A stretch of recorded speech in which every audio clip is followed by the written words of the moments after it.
Short title: Delaware, first to ratify, last to release the chains. Delaware loved to brag about being the first state, but when it came to freedom, baby, they were always late to the party, and early with the shackles. This little state was small in size, but mighty in its grip on black bodies. Enslaved folks here worked farms, brickyards, and docks, right under the noses of men writing liberty with one hand and chaining necks with the other. By 1860, Delaware still had over 1,800 enslaved people. Now keep in mind, the state had less than 100,000 folks total. That ain't just clingin' to slavery, that's clutchin' it like pearls.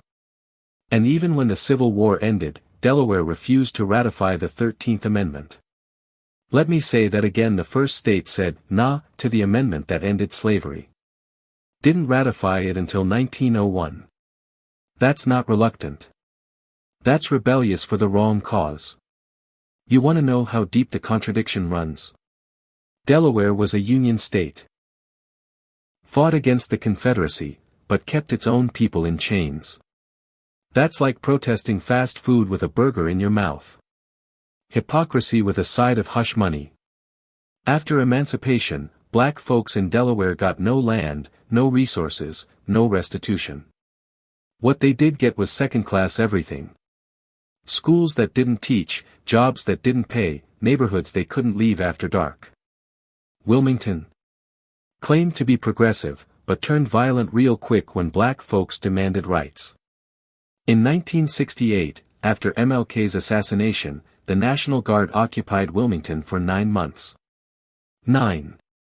That's longer than the federal response to actual insurrections in some states.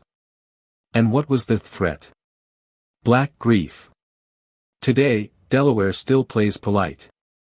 But black communities face housing discrimination, health disparities, and school segregation dressed in modern policy. It's not Jim Crow anymore, it's James Crow, ESQ, with a bank loan and a gentrification plan. Lashes for every time Delaware wrapped oppression in patriotism. Hugs for the freedom seekers who still managed to carve dignity out of that tight, rocky soil.